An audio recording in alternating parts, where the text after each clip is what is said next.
Movie के start में हम इंग्लैंड में होने वाली एक चोरी को देखते हैं और ये चोरी एक आर्मी टैंक की मदद से की जा रही थी। हालांकि ये टेक्निक काफी आगे के टाइम की है। ये टैंक एक बैंक में चोरी करने के लिए जा रहा था। बैंक के गार्ड्स इस टैंक को रोकने की काफी कोशिश करते हैं, लेकिन इसे रोकना उनके लिए इम्पॉसिबल था। ये टैंक बैंक की वॉल्स को तोड़ते हुए लॉकर तक पहुंच जाता है और लॉकर के दरवाजे को टैंक की मदद से तोड़ दिया जाता है। फिर उस टैंक से सोल्जर्स बाहर आते हैं जिनके पास हाई टेक और ऑटोमेटिक गन्स थी और तभी उनका लीडर भी टैंक से बाहर आता है। उनके लीडर का नाम फैंटम था, जो उस बैंक से एक सिटी का मैप चुरा लेता है। इंग्लैंड इस चोरी का इल्जाम जर्मनी पर लगाता है। फिर से हम फैंटम को देखते हैं जो जर्मन साइंटिस्ट को किडनैप कर रहा था और इस बार जर्मनी इस किडनैपिंग का इल्जाम इंग्लैंड पर लगाता है। असल में इन कंट्रीज पर अटैक फैंटम कर रहा था, लेकिन वो कंट्रीज एक दूसरे को ही ब्लेम कर रहे थे और इसी वजह से इन कंट्रीज के बीच वॉर भी चली। इसके बाद हम इंग्लैंड के एक एजेंट को देखते हैं जो इंग्लैंड की मदद करने के लिए एक खास मिशन के लिए किसी आदमी से मिलने आया था, हेल्प मांगने आया था। और जिस आदमी से वो मिलने आया था यानी जिससे वो हेल्प मांगने आया था उसका नाम एलन था। असल में एलन पहले इंग्लैंड के लिए ही काम किया करते थे, लेकिन इस बार वो इस काम के लिए साफ इनकार कर देते हैं। लेकिन तभी वहाँ पर फैंटम के सोल्जर्स आ जाते हैं और वो एलन को मारने की कोशिश करते हैं, लेकिन एलन बहादुरी से उनका मुकाबला करते हैं, इसीलिए वो एलन को नहीं मार पाते। फैंटम जो कि सारी कंट्रीज पर अटैक करवा रहा था और अब एलन इंग्लैंड जाते हैं जहाँ पर वो एक आदमी से मिलते हैं। असल में फैंटम को रोकने के लिए ये आदमी अपने मिशन के लिए लोगों को इकट्ठा कर रहा था और जिस आदमी से अभी एलन मिली थी वो इस मिशन का लीडर था। वहीं पर हमें टीम का दूसरा मेंबर भी दिखाया जाता है जो कि कैप्टन होता है। फिर वहीं पर टीम का तीसरा मेंबर भी आ जाता है जिसे हम नहीं देख पाते क्योंकि वो इनविजिबल होता है। एक साइंटिस्ट ने इनविजिबल होने का फॉर्मूला बनाया था और उसके मरने के बाद टीम के इस मेंबर ने उस फार्मूला को खुद पर अप्लाई किया और तभी से वो इनविजिबल होने लग गया। इस इनविजिबल मैन को टीम में इसीलिए रखा गया था क्योंकि इसमें इनविजिबल होने की पावर जो थी। अब वो सारे लोग चौथे टीम मेंबर का वेट कर रहे थे और तभी वहाँ पर एक लेडी आ जाती है और बाकी सब उसे देखकर हैरान रह जाते हैं क्योंकि उन्होंने एक्सपेक्ट नहीं किया था कि उनकी टीम की मेंबर एक लेडी भी होगी। अब क्योंकि किसी न किसी के पास कोई ना कोई एक खूबी थी, इसीलिए वो सब चुप थे ये दिखने के लिए कि आखिर इस लेडी के पास कौन सी एबिलिटी है। अब क्योंकि टीम का पांचवा मेंबर वहाँ पर नहीं आया था, इसीलिए वो सब लोग उसके पास जाते हैं और वो लोग वहाँ पर जाने के लिए एक हाईटेक कार का यूज करते हैं, यानी वो भी अब से काफी आगे के टाइम की थी और ये कार होती है उस कैप्टन की। कैप्टन की एबिलिटी ये थी कि उसके पास बहुत सारी मॉडर्न टेक्नोलॉजीज थी और अब वो लोग टीम के पांचवें मेंबर के घर पर पहुंच जाते हैं और इस पांचवें मेंबर का नाम था डोरियन ग्रे। डोरियन ग्रे उन लोगों को अंदर नहीं बुला रहा था कि तभी उसके सामने लेडी आ जाती है। तब ग्रे उस लेडी को देखकर उन्हें अंदर आने की परमिशन दे देता है क्योंकि वो दोनों एक दूसरे को पहले से ही जानते थे। ग्रे उन्हें बताता है कि मैं आप लोगों के साथ इस मिशन पर नहीं चल सकता, लेकिन तभी वहाँ पर फैंटम के सोल्जर्स आ जाते हैं जो उन लोगों को गन पॉइंट कर देते हैं और यहाँ पर फैंटम उन सबको अपना मकसद बताता है ये सब कुछ करने का। वो बताता है कि मैं एक वर्ल्ड वॉर को स्टार्ट करना चाहता हूँ ताकि लोग एक दूसरे से जंग करें और तब मैं उन्हें अपने ही बनाए गए मॉडर्न वेपन्स को सेल कर सकूं। असल में फैंटम वेपन्स को सेल करने के लिए ये सब कुछ कर रहा था ताकि उसकी वेपन्स की डिमांड बढ़े। तभी हम वहाँ पर एक और लड़के को देख पाते हैं जो फैंटम के सोल्जर्स को रोकने के लिए उन पर गोलियां चलाने लगता है, जिससे वहाँ पर हलचल मच जाती है और लोग पैनिक होकर इधर उधर भागने लगते हैं और तब एलन और उसकी टीम फैंटम के सोल्जर्स का मुकाबला करके उन्हें मारते जा रहे थे। इस सब के दौरान हम वहाँ पर ग्रे को देखते हैं जो इतनी सारी गोलियां चलने के बावजूद भी वहाँ पर बड़े आराम से घूम रहा था जैसे कि कुछ भी ना हुआ हो, सब कुछ नॉर्मल हो। और तभी बहुत सारी बुलेट्स ग्रे को मार दी जाती हैं, लेकिन इतनी सारी गोलियां लगने के बावजूद भी वो नहीं मरता बल्कि गोलियों के निशान भी गायब हो जाते हैं। असल में ग्रे पर बहुत सारी ब्लेसिंग्स थी। अब वो नया लड़का फैंटम को पकड़ने के लिए उसके पीछे भागता है। अब क्योंकि फैंटम हार गया था इसी वजह से वो और उसके साथी वहाँ से भाग जाते हैं। तभी वहाँ पर छुपा एक सोल्जर बाहर आकर उस लेडी को पकड़ लेता है और उसके गले पर एक नाइफ रख देता है और वो बाकी सबको कहता है कि तुम सब अपने अपने वेपन्स को फेंक दो।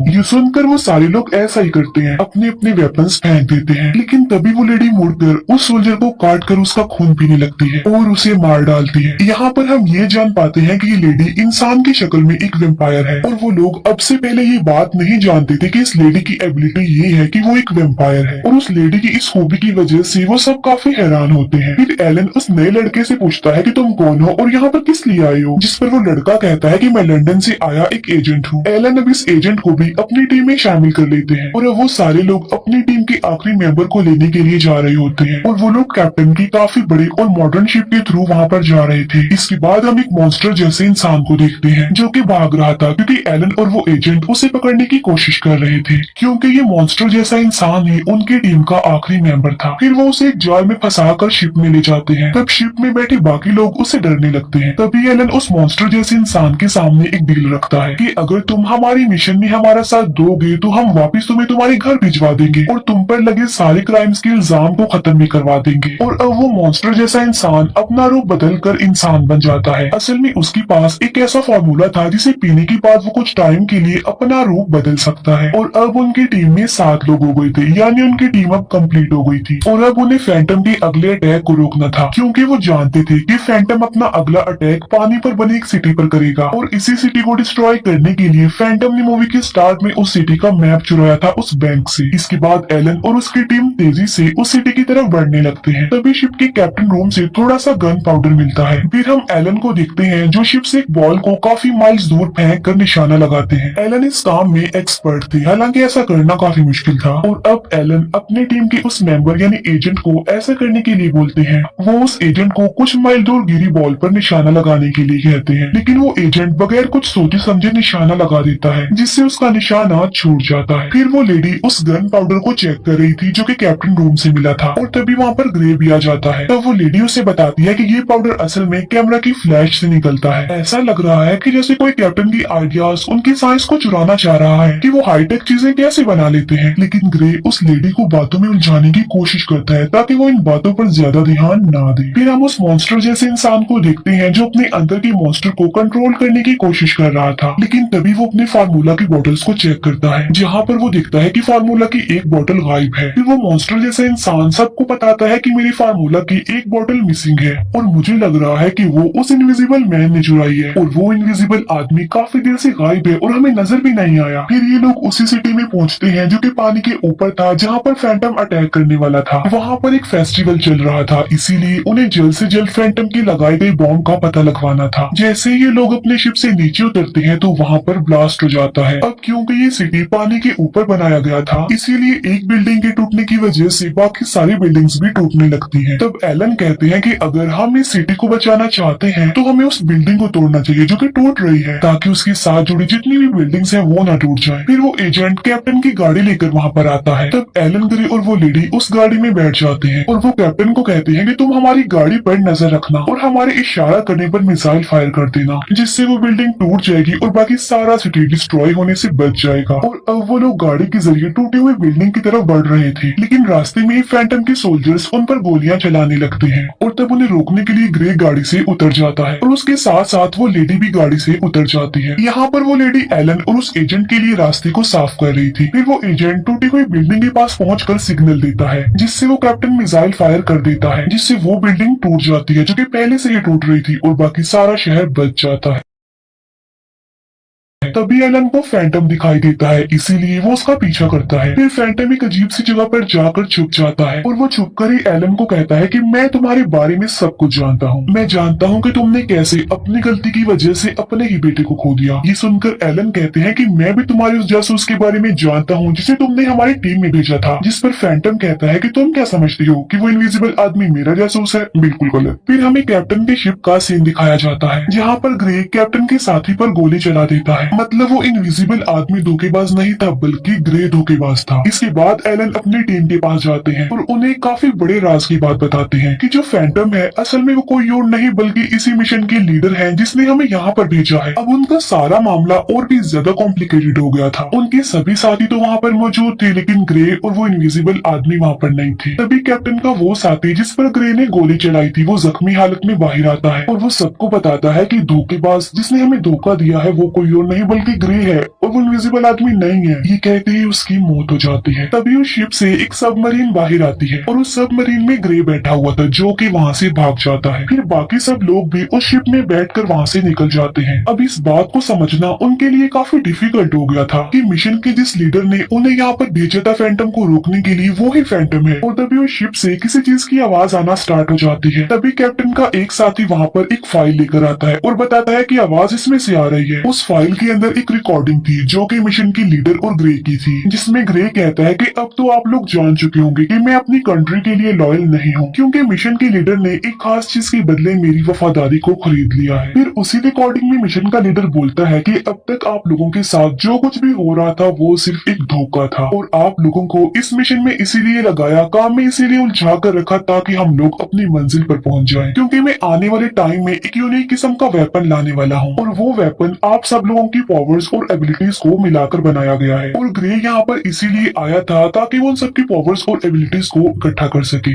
जैसे उस कैप्टन की मॉडर्न टेक्नोलॉजीज, उस लेडी की वैम्पायर होने की पावर्स, और इनविजिबल आदमी के गायब होने का राज, और उस मॉन्स्टर जैसे इंसान के मॉन्स्टर बनने का फार्मूला भी शामिल थे। और मैं इन सबको मिक्स करके एक वेपन बनाऊंगा, एक आर्मी बनाऊंगा जो आने वाले टाइम को बिल्कुल बदल कर रख देगी। फिर मिशन का लीडर उनसे कहता है कि आप सब लोग ये बात जरूर सोच रहे होंगे कि आखिर मैं ये बात आपको क्यों बता रहा हूँ, और आप तो मुझे रोकने की कोशिश भी करेंगे, लेकिन ऐसा नहीं हो सकता, आप मुझे नहीं रोक सकते, क्योंकि हमने आपके शिप में एक बॉम्ब लगाया हुआ है जो कि 10 सेकंड में फट जाएगा और तुम सब के सब इस शिप के साथ डूबने से मर जाओगे। और फिर 10 सेकंड के बाद उस शिप में ब्लास्ट हो जाता है, और शिप के जिस हिस्से में ब्लास्ट हुआ था वहाँ से पानी अंदर आने लगता है, जिस पर वो कैप्टन कहता है कि हमें शिप को डूबने से बचाने के लिए इसके आधे हिस्से को ब्लॉक करना होगा ताकि पानी पूरे शिप में ना भर जाए। वो लोग ये कोशिश कर रहे होते हैं कि तभी वहाँ पर वो मॉन्स्टर जैसा इंसान आ जाता है, और वो खुद अंदर कूद कर दरवाजे को बंद करने के लिए कहता है, और अंदर जाकर वो अपना फार्मूला पी लेता है, और ऐसा करने के बाद वो पानी बाहर निकालने वाले लीवर को खींच देता है, जिससे शिप का सारा पानी बाहर निकल जाता है और उन लोगों की जान बच जाती है। तभी कैप्टन का एक साथी बताता है कि हमें एक लोकेशन से सिग्नल मिल रहा है, और ये वो लोकेशन है जहाँ पर वो इनविजिबल आदमी है, और उस इनविजिबल आदमी का कहना है कि मैं ग्रे और उस मिशन के लीडर की शिप में छुपा हुआ हूँ, और वो इनविजिबल आदमी उन्हें ग्रे और मिशन के लीडर की लोकेशन भी बता देता है। फिर वो लोग अपने शिप को रिपेयर करके इनविजिबल आदमी की बताई गई लोकेशन के लिए निकल पड़ते हैं, और थोड़ी देर के बाद वो सब लोग बर्फीली पहाड़ियों में पहुंच जाते हैं। अब क्योंकि वहाँ पर बर्फ होने की वजह से उन्हें पैदल ही आगे जाना पड़ना था। फिर उन लोगों को मिशन के लीडर की लोकेशन मिल जाती है। फिर वो लोग उस इनविजिबल आदमी का वेट करने लगते हैं, क्योंकि वो ही इस लोकेशन के बारे में सही सही जानता था। फिर थोड़ी देर गुजर जाने के बाद वहाँ पर वो इनविजिबल आदमी आ जाता है, और वो सबको बताता है कि मैं जानता हूँ कि शिप में आप लोगों को मुझ पर ही शक था, इसीलिए मुझे ये लगा कि मेरा गायब होना ही ठीक होगा। और फिर वो इनविजिबल आदमी उस लोकेशन के बारे में बताने लगता है कि फैंटम ने उन सारे मॉडर्न वेपन्स को बनाने के लिए सोल्जर्स को भी किडनैप किया था, और उन सोल्जर्स के मना करने पर उनकी फैमिलीज को भी टॉर्चर किया जा रहा था, और इसी वजह से सोल्जर्स को फैंटम के लिए काम करना पड़ रहा है। फिर वो सब प्लान बनाते हैं कि वो लेडी ग्रे को संभालेगी, जबकि कैप्टन और मॉन्स्टर जैसा इंसान कैदियों को छुड़वाएंगे। फिर एलन कहते हैं कि मैं और एजेंट फैंटम का मुकाबला करेंगे, और वो इनविजिबल आदमी इस बिल्डिंग को उड़ाने के लिए बॉम्ब सेटअप करेगा। इसके बाद हम मिशन के लीडर और ग्रे को एक साथ देखते हैं। यहाँ पर हम ये जान पाते हैं कि वो दोनों आखिर साथ क्यों थे, क्योंकि मिशन के लीडर ने ग्रे की एक पेंटिंग चुराई हुई थी, और ये कोई आम पेंटिंग नहीं थी, बल्कि इस पेंटिंग की वजह से ही तो ग्रे इमॉर्टल था, और ग्रे को सिर्फ एक ही तरीके से मारा जा सकता है कि उसकी पेंटिंग को उसके सामने लाया जाए, जिससे ग्रे का मैजिक खत्म हो जाएगा और वो मारा जाएगा। फिर वो सब लोग उस बिल्डिंग के अंदर घुस जाते हैं और अपने प्लान के मुताबिक काम करने लगते हैं। वो इनविजिबल आदमी सारे बॉम्ब्स को सही सही जगह पर लगा देता है, जबकि कैप्टन और मॉन्स्टर जैसे इंसान कैदियों को आजाद करवाने लगते हैं, और तभी वहाँ पर उस मॉन्स्टर जैसे इंसान का फार्मूला पिया हुआ एक और बड़ा सा मॉन्स्टर आ जाता है, और वो कैप्टन और उस मॉन्स्टर जैसे इंसान को मारने लगता है, और बड़ी मुश्किल से वो दोनों उस मॉन्स्टर को मार पाते हैं, जबकि उस लेडी और ग्रे की फाइट चल रही थी। अब क्योंकि वो दोनों ही इमोर्टल थे, इसीलिए कुछ देर उनकी फाइट चलती रहती है, लेकिन तभी वो लेडी ग्रे को एक नाइफ से स्टैब करके उसे दीवार में अटका देती है, और बाद में उसके सामने उसकी पेंटिंग ले जाती है, जिसे देखने के बाद ग्रे का मैजिक खत्म हो जाता है और उसकी बॉडी भी डिस्ट्रॉय होने लगती है। इसके बाद उस एजेंट पर एक सूट पहना आदमी अटैक कर देता है, और उस आदमी के पास एक आग उगलने वाली मशीन थी, जिसके जरिए वो वहाँ पर आग उगलता जा रहा था। लेकिन तभी वहाँ पर इनविजिबल आदमी आ जाता है, और वो एजेंट को बचाने के लिए उस सूट पहने आदमी को डिस्ट्रैक्ट करने लगता है, जिसकी वजह से उस इनविजिबल आदमी की बॉडी पर भी आग लग जाती है। फिर वो एजेंट उस सूट पहने आदमी पर अटैक कर देता है, और ऐसा करने के बाद वो एजेंट वहाँ से चला जाता है। अब क्योंकि उस सूट पहने आदमी की बॉडी पर होल हो गया था, इसीलिए वो भी जलने से मर जाता है। एजेंट बाहर आकर देखता है कि इनविजिबल आदमी की पूरी बॉडी जल चुकी है और वो मर रहा है, और देखते ही वो इनविजिबल आदमी भी मारा जाता है। फिर हम देखते हैं कि एलन और मिशन के लीडर की लड़ाई हो रही होती है, लेकिन मिशन का लीडर एलन को गोली मार देता है, और ऐसा करने के बाद वो वहाँ से जंप लगाकर भाग जाता है। और इतनी ही देर में वहाँ पर एजेंट आ जाता है, और एलन उस एजेंट को कहते हैं कि जल्दी से तुम इस मिशन के लीडर को शूट कर दो। जिस पर वो एजेंट कहता है कि ये मुझसे नहीं होगा क्योंकि वो काफी दूर जा चुका है, लेकिन एलन की बात मानकर वो बहुत ध्यान लगाकर शूट कर देता है, जिससे मिशन का वो लीडर भी वहीं पर ही मर जाता है। और फिर देखने पर उसे पता चलता है कि एलन भी अब मर चुके हैं। फिर वो लोग सारे कैदियों को उस बिल्डिंग से बाहर निकाल कर उस बिल्डिंग को ब्लास्ट कर देते हैं। इस मिशन में उनके 2 सीनियर लोग मारे जा चुके थे। फिर वो लोग कैप्टन के शिप के जरिए पूरी दुनिया को एक्सप्लोर करने के लिए चले जाते हैं, क्योंकि इतने दिनों से अभी तक वो छुप कर ही रह रहे थे, लेकिन अब वो आजाद रहेंगे। और यहीं पर इस मूवी का दी एंड हो जाता है। Thank you for watching.